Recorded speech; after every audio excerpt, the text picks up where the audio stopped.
My name is Spencer, and welcome back to Can I Catch It? Today, we're actually looking for one of my favorite all-time reptiles, and our best chance of finding it isn't going to be out in the woods. It's actually going to be up here in my front garden. The bushes that line my yard are more than just leafy shrubs. They're a diverse, thriving environment, absolutely buzzing with insect activity. Carpenter ants flit on and off of leaves, drinking the moisture that condensates underneath to help hydrate them for their long days of work. Katydids use these leaves as both food and camouflage from predators. And believe me, predators are afoot. You've seen praying mantises and wheel bugs before, but these invertebrates are far from the apex predators within this bush microecosystem. If you look close enough, you might find a scaly creature, a master of camouflage that is the king of this leafy environment.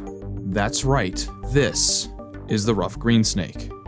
Unlike the mimicry that praying mantises and katydids exhibit by looking like leaves and sticks, the rough green snake opts for a much simpler form of camouflage: bright green coloration and a thin body plan. In fact, it's this simplicity that makes them one of the hardest animals to spot out here in my backyard. And even though they're diurnal hunters, intentional encounters during the day are few and far between.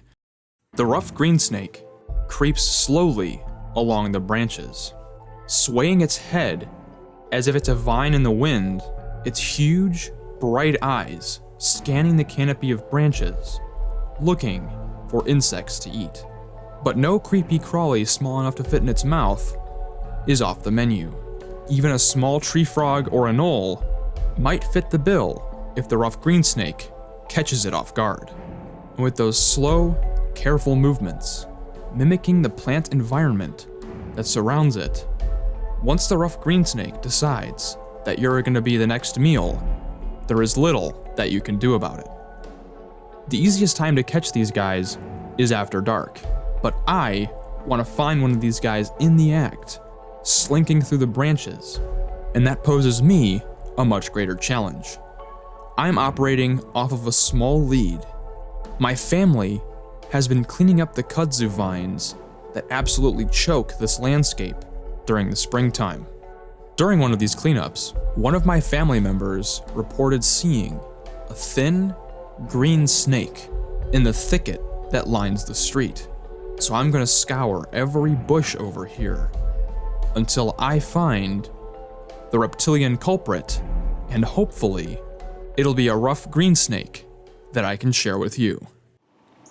All right, I think we've got one in this bush right here. Let me actually see. I saw something move.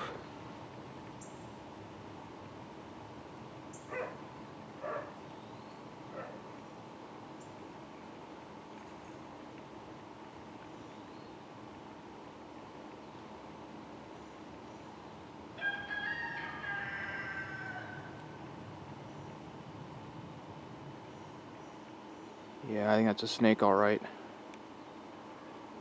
You can see him right in the middle of your frame. That's a snake, all right, it's moving. That's a snake. Hey, buddy. It's a snake, all right. Ooh, he's a nice sized one. You're all right, you're all right, you're all right. He is not liking this. Here, buddy, it's okay.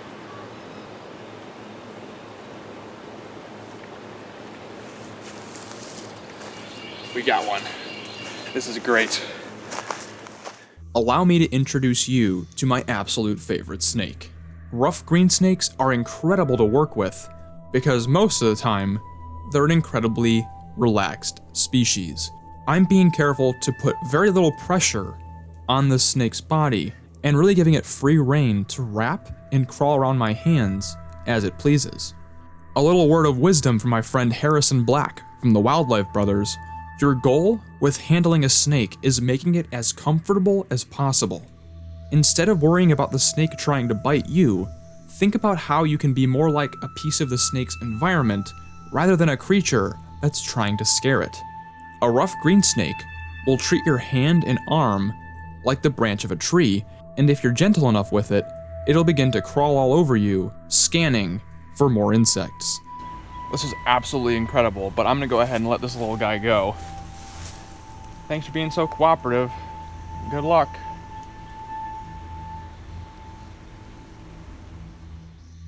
What an absolutely incredible encounter. The rough green snake is actually the first snake I've ever caught, and I'm so excited that I gotta share this one with you. What was the first snake you ever caught? Leave that in the comments below. And if you like backyard wildlife content, check out the playlist on your screen. I hope to see you there, but until then, don't forget to get outside and find your own adventure.